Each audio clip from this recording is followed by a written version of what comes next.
Hello my friends, I'm Rich Larson and I'm the IRC Tire Guy. Today we're back on the bike giving you guys a little bit of an injury update as well as 3 drills that I think every single rider should have 100% dialed. Of course, it's cone drills. I love cone drills. I'm constantly practicing them.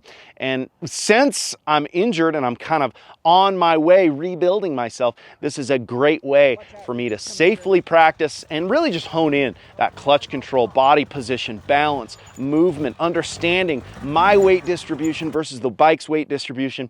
Cone weaves are incredible for that. And truthfully, if you think about technical terrain, when you make the mistake, when you're getting into those technical sections, when the majority of riders start to put their feet down and struggle, it is literally identical to your ability within a cone weave. The ability to just simply weave through a 5-foot gap between cones is something that I think is so underrated, so under-practiced, and extremely important. We're gonna talk a little bit about it today, and we've got 2 extra drills that I've actually never done videos on that I think you guys are really gonna enjoy. We're gonna show you the dimensions, break it down for you. But first, I wanna talk about my injury. Man, this has been a long road. It's been great. As some of you may know, I broke my femur 5 months ago on June 9th. We are just about exactly 5 months since that injury.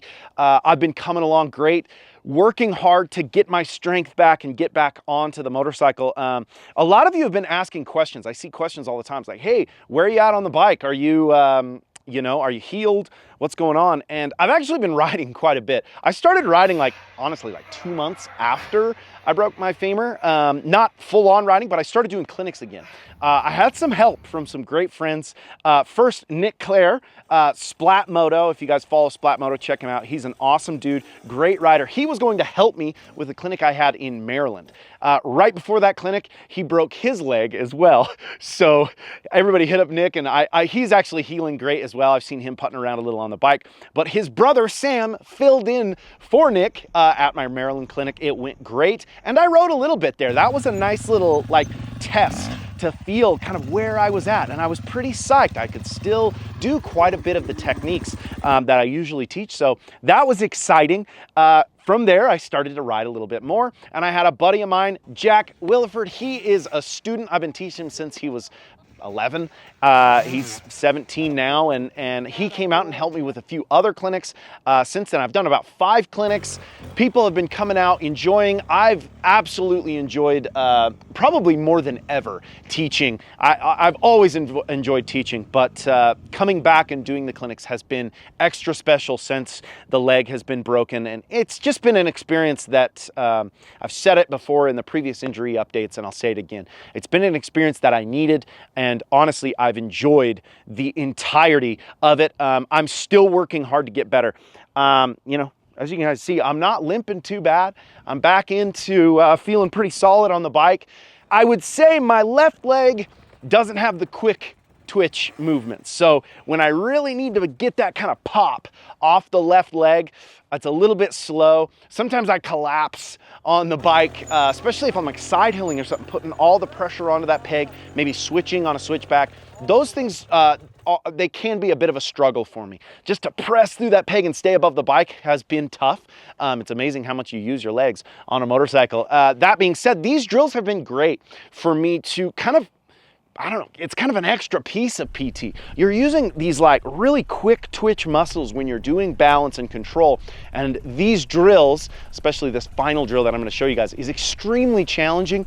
And you guys can see how important peg weight is as we continue through. Now, the injury's going great. I'm feeling awesome, guys. I'm coming back. The 2026 clinic schedule should be out soon on richlarson511.com. So make sure you're subscribed to that so you get the email blast. And I'm gonna be all over the US in 2026. And loving it more than ever, man. I am so grateful that I get to teach around the United States, and you guys continue to support me in doing what I love. And I'm gonna keep doing my absolute best to explain every technique, sometimes over-explain every technique. And yeah, man, I'm doing my best. I'm always doing my best, and I'm grateful that I get to do it. So without further ado, let's get into the drills, guys. So we've got 3 different cone drills that, once again, I think every single rider should have 100% dialed in. Starting off with the cone weave. I'm actually going to throw the helmet on and explain it while I do it. The cone weave is a drill that I think is so underrated and under-practiced. Mostly because I think it's hard for the average rider to go out to a place where you can go up and ride in the mountains and set up a straight line of cones on flat ground and practice it. But that being said, I teach all over the US and I see hundreds of riders every year that can't do a cone weave first try. And that's what we're looking for. We're looking for that ability to do it anytime, any place, anywhere. We've set this gap up at actually under 5 feet. So usually in the clinics, I set it up at 5 feet. When I set this one up, I said to myself, I want to set it up to just about as maximum as you can, right? This is 4 foot 10 inches. You could actually go even tighter, to be honest. And that being said, focus on nice, smooth power. You can hear steady throttle. I'm dragging front brake here. Front brake very gently, steady throttle. And I'm actuating that control with front brake as well as clutch. You can see just touching the front brake as we transition back and forth. When we turn to the right, all the peg weight goes to the left, the bike is leaning. As I turn to the left, all the peg weight goes to the right. And I'm allowing that bike to kind of lean over and using my own body as a counterweight in relation to the leaning of the bike. So the more the bike leans in that direction, just like this, the more the bike leans, the harder I have to press on the outside peg. The more the bike leans, the harder I have to press on the outside peg. So learning that outside peg pressure is key. The cone weave is a great way to do that. It also hones in that throttle and clutch control. I'm being very smooth on the throttle the whole entire time. I'm actuating that movement with the clutch, but truthfully, there's actually more movement being controlled by the front brake. So I'm holding the throttle steady, I'm holding the clutch in the friction zone, and I'm actually using a lot of front brake to initiate the movement. That's kind of a key piece as you start to get into this slow terrain, learning how to use your brakes as another form of control. Now in this situation, I'm leaning fully from left to right, and most of these drills I'm going to be doing that. Also be able to press on the rear brake as well. So in this situation, I prefer, because it's dry, to just use the front brake. As it, say, gets a little bit slicker, I'm going to use a lot more rear. I always say, make sure you can weave a cone weave at 5 feet or lower, or a 5 foot space or smaller, with both front or rear brake or both brakes at the same time. The ability to do that is key. And again, being an adaptable rider that doesn't have to only do it one way is kind of what I'm preaching here. Now, something that I say all the time, and I want everyone to think about this, is 5 feet is really close to as tight as you can possibly do it with your wheels on the ground. And to me, 5 feet, obviously I do it all the time, so 5 feet isn't that hard. But to me, every rider is capable of getting to that 5 foot. And when you get to that 5 foot gap, you'll realize that tightening it up just a little bit more and literally going to the absolute minimum space between cones is not that far out of reach. That could mean that you have something completely mastered. You have the ability to do a cone weave. We got 9 cones here at whatever the tightest possible space is between cones.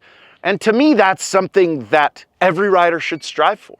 Completely tighten the cones as much as they possibly can, so the front tire is literally touching the front of each cone as you weave back and forth. That shows that you have a honed in throttle, clutch, balance, understanding of left to right movement. Once again, you can see as I use that lean angle of the bike, the outside peg weight is key.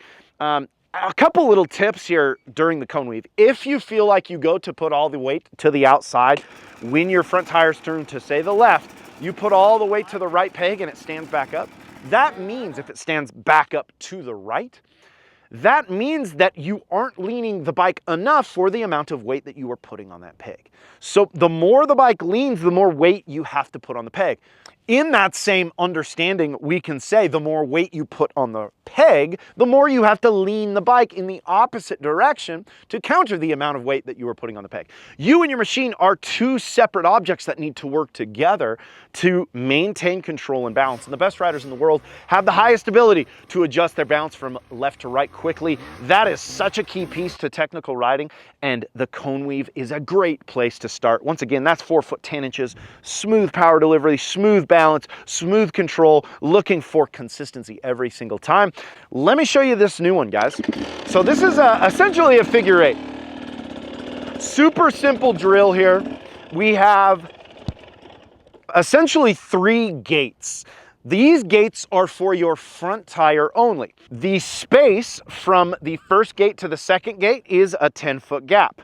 You will continue through, catch the first gate again, and the second gate, of course, is another 10-foot gap. Kind of have a pizza pie shape here. The goal is to run the front tire through the gates in a figure 8 form the entire time. Now, this is a challenging one. This is that full lock balance. This is that ability to pressure the outside peg the entire time. This takes a lot of practice, a lot of control. Once again, we're focusing on that smooth delivery of power. We're kind of in that steady throttle, friction zone the whole time, and using that front brake to actuate control. Again, be able to do it with your rear brake as well. That being said, the reason I'm really focused on front brake here is the amount that I'm leaning the bike. The more I lean the bike, the sharper the bike turns. So as I'm full lean to the right, I don't have the ability to touch the rear brake because the bike is fully leaned over. I'm actually like hanging and putting all the pressure on the left peg. So the ability to add that front brake as sort of an extra level of control to your overall throttle, clutch, as well as front brake control. So this is a challenging little drill. I'm gonna show you guys what we're looking for. So first thing we do as we enter, and remember, only the front tire goes through. We run the front tire through the gate, and I'm trying to get the rear tire as close as I can to that inside gate. Now here, outside peg pressure. Front tire as close as I can to this outside cone. Full lean, full lean. Oh boy, we're tight. Inside. Again, now we make a transition. Coming back around, left peg weight, full turn, putting all the pressure on the left side. Look at how much I'm leaning the bike, putting all the weight out here, and we're back to the cone. Here we go, boom, through the gate, rear tire as close as I can get to the inside cone. Same thing here, front tire as close as I can get to the outside, rear tire as close as I can get to the inside, fully leaning the bike. Perfect. Back in this direction, same thing. Rear tire as close as I can get to the inside cone. A couple bumps there just about unsettled me. Smooth power the whole time. The reason why I love this drill so much is not just because it's a figure 8. You know, that would be almost thinking of it too simple. The big piece of this is the ability to get the front tire to full lock. Full lock, just like that, is so key.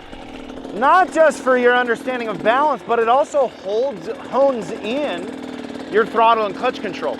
Because essentially, when you put your front wheel all the way to full lock like this, you then only have control over the machine with throttle, clutch, and body position, right? So learning how to go to that full lock position takes out one form of control, which is your left to right turn, right? Most people use that micro left to right turn as a tool to maintain your balance. That drill is so good for taking away one of those forms of control and honing in the other forms to the highest level. That is a good drill. It's just essentially a figure 8. The reason I like the cones though, for this figure eight is they hold you accountable. That accountability is key. A lot of times when I'm training the average rider, I see a lot of target fixation. So what will happen is a rider will see a cone and they think they're not gonna make the turn. So what they try to do is they lean in, and it makes them dab to the inside every single time. Something I say in all the classes is if you dab to the inside of the direction that your front tire's turned, so if it's turned to the right, if you put your right foot down, you are leaning too far in relation to the lean angle of your bike. And it's the same thing in motocross, it's the same thing in hard enduro, in trials riding.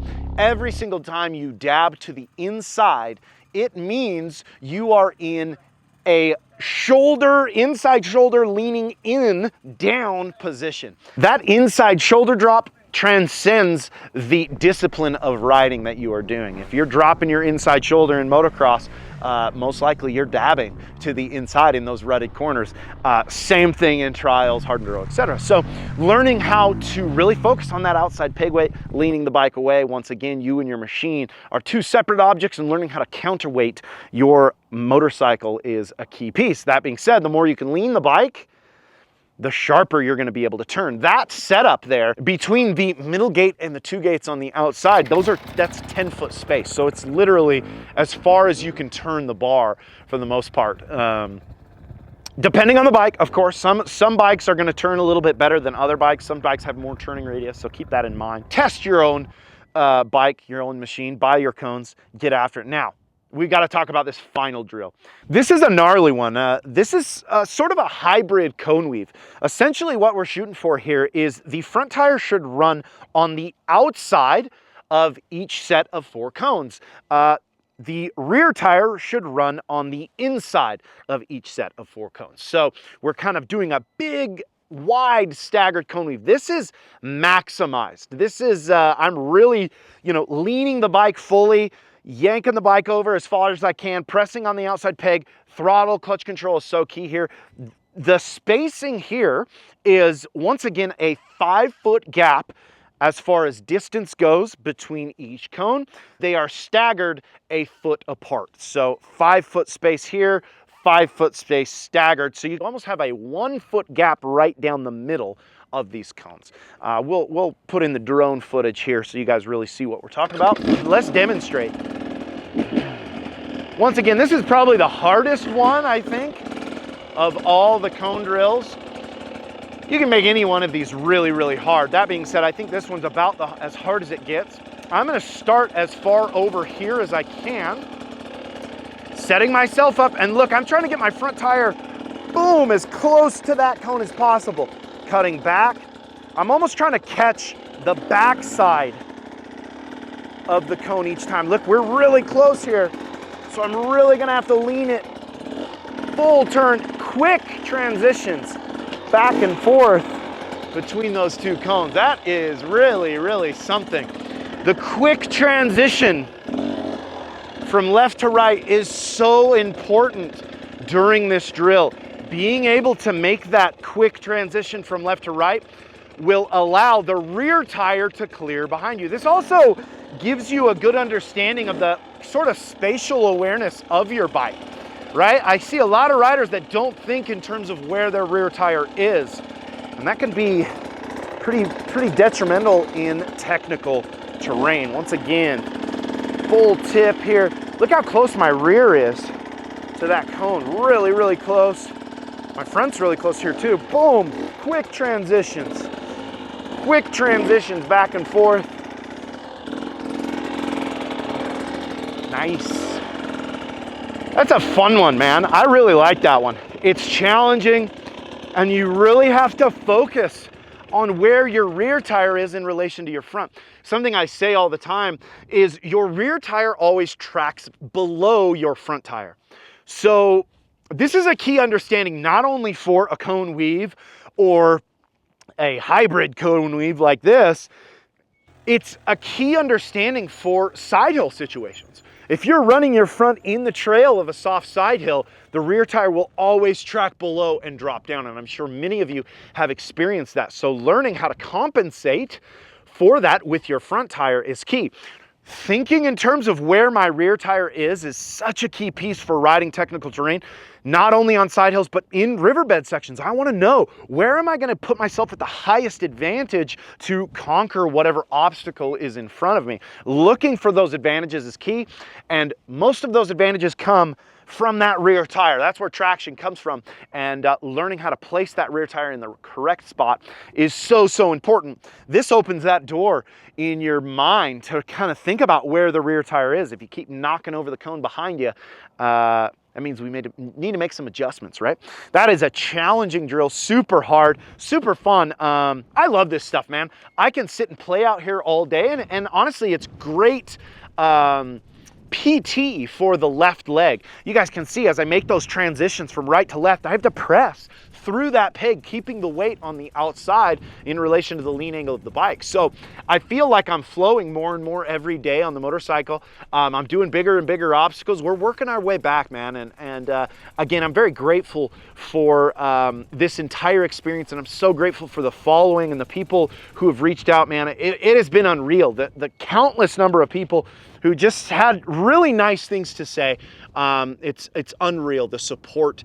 I'm a very lucky man. And yeah, I just, you know, I truly feel a level of gratitude that I've never felt before. And again, it wouldn't have happened had I didn't break my femurs. So if I could go back, I would do it again. I know I keep saying that, but it's the truth. And I'm just grateful, man. I'm just so happy to be doing what I love. And as you guys can see, I can sit and talk about this crap all day. I can talk about motorcycles, I can talk about drills. I just love this sport. And the truth is I'm just trying to do the absolute best that I can. And I'm gonna continue to do that. And I think if you frame your entire life of like, hey man, I'm just gonna do the absolute best that I can in all situations, you're gonna be all right. And yeah, anyway, I love this stuff. Thank you guys so much for the support. I hope you enjoyed that one. That was kind of fun. Quick little 3 drills that every single rider I think should have 100% dial. The more people that are out here doing this, when I see guys out practicing cone drills, I'm smiling, man. I'm always really happy to see that, because I know that this stuff transfers to the trail and to the stuff that you want to learn. Those technical tricks and the technical ability when it matters. It can come from very simple drills. It's also a great rehab, right? So thank you guys so much for the support. Hope the wind hasn't been too tough. I had to bury some of my cones. Make sure to like, comment, subscribe, follow us on Instagram at IRC Moto, my personal Instagram page at RichLarson511. Thank you guys for getting us to 100,000 subscribers. That's been absolutely amazing. And yeah, you know what? Until next time, keep shredding.